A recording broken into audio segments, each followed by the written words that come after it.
And what's up, sports fans? It's Saturday mornings outdoors with Paul K.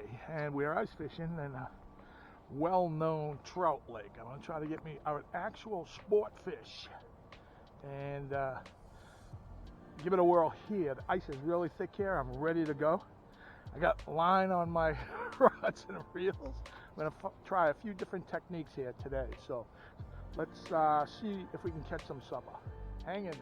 All right, so I just drilled another hole. Let's see how deep this is. This is really deep here. The hole, the ice rather. That's at least a foot. It's probably right around a foot or 13 inches. That's pretty good. Real good ice. We're having a really good ice fishing winter here up in the north. So here's the setup I gleaned from another ice fisherman a few episodes ago. I think it's going to work well. Got a little teeny tungsten jig head. I'm going for trout here, rainbow trout, and I tipped it with a little piece of tempting meat trout worm. All right, and I'm gonna drop it down here.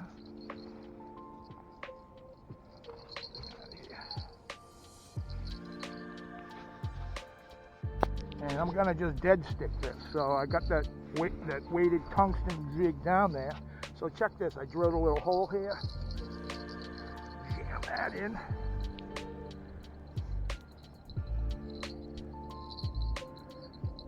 and I got my little bell deal on the end there.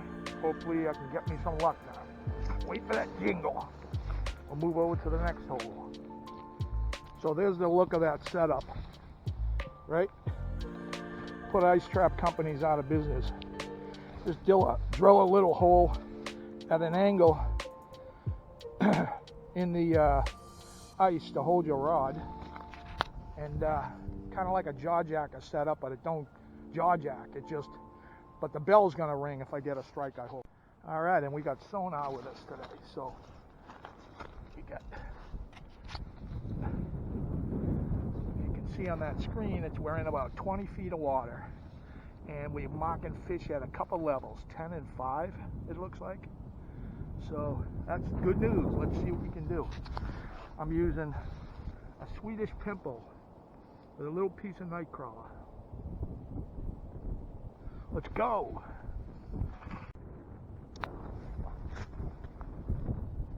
Well, you can see my jig is around 15 feet. I got marks at 10 and 15. And that up and down movement, that's my jig. Again, let's see if I can get him up. Come up. Entice this guy to do something. It's like a video game. This is the Garmin Striker 4.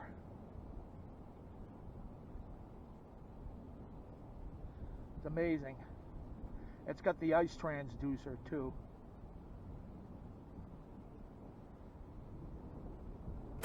Well, what do you know? Save the day. At least it's a sunny. You call the skunk and I'm on my way out. One more hole, and sure enough, yes. So happy to see you, my friend. Nice. Thank you, sir. Thank you. That's not a bad size one either. Go ahead. You deserve it. Go ahead.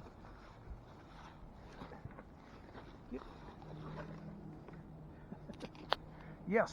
Finally, trout is what I'm needing. And then you can see a great shot of my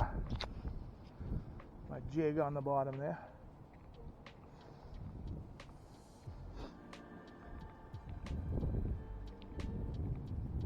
And it's showing about 18.9 feet of water.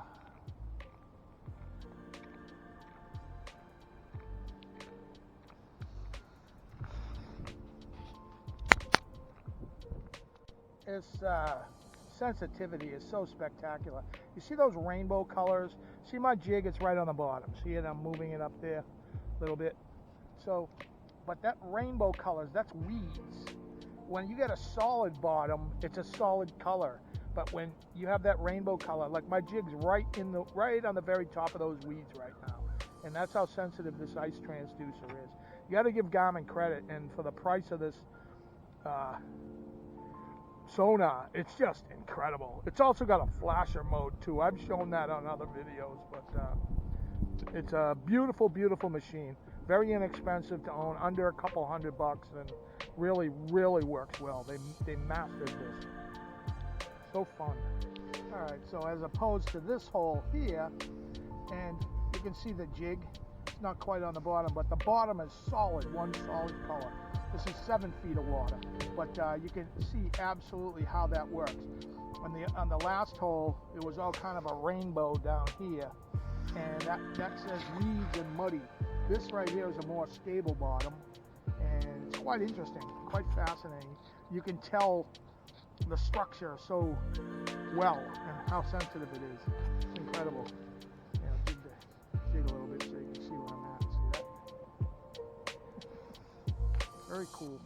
I am just giving it hell. I got a couple more holes here. I got my stick up over there. And I had a hit on that earlier, but it didn't connect. It was just a little taste, I guess. And there's a feeder stream in that direction.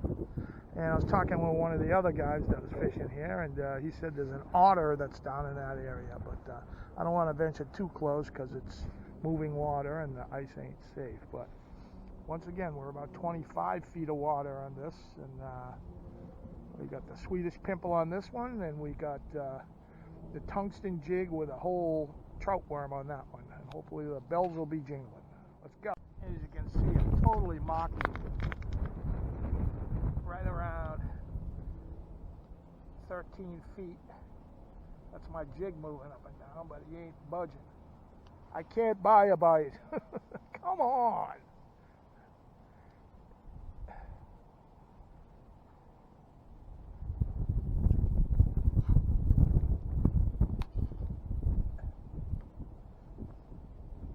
Come on, take it. It's small, whatever it is. It's like a video game. That's a little tungsten jig I got on there, tipped with a trout worm. Well, I cut about at least 15 holes and tried all over here. This is a absolute trout, absolute magnet area, and I slay fish here in the spring, summer, and fall. It's actually the second time I've only ice fished here, but I ain't making excuses. But once again, I get served up the skunk. But I don't really care. Look at that, hot. Look at that. That is awesome. Other than that, a turkey. I'm thinking of turkey culture. But anyway, that's what I'm talking about. Get to enjoy this. This is really a remoter area than I'm normally in. But it's beautiful to hear the peace out here. It's just unreal. A little windy. Wind's picking up a little bit, but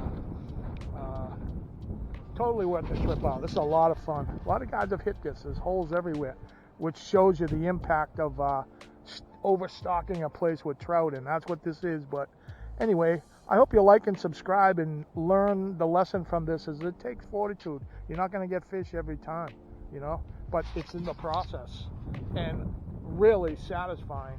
You know, even if you don't get fish, you had a good day out. And how many other people get to say they did this? So tune in next week, and I think next week there'll be a saltwater fishing show. It's either next week or the week after down in Rhode Island, and it's one of the premier shows. I'll be bopping down there and buying some gear for the summer, and hope you like this edition of Saturday Mornings Outdoors. Please like and subscribe. My name is Paul Kidd. As always, don't forget to say your prayers. God's waiting to hear from you. Jesus. Thank you. Dude, that was a beautiful day. I mean, it's been so long. You know, this is our third year without ice, man, and that's why, you know, I don't even care if I catch fish at this point. It's just so, I miss it so much, and I got all that gear I wanted to check out, and I'm having a blast with it. So it's the experience, it really is. You know, I'm glad to catch that little kiver at the end, but it's not about that. It's about, this has been 3 years, and it's been like a Sahara desert, and I truly love that sport. So that's it. Bear with me, it'll get better. It comes in waves. Hang in there, bros.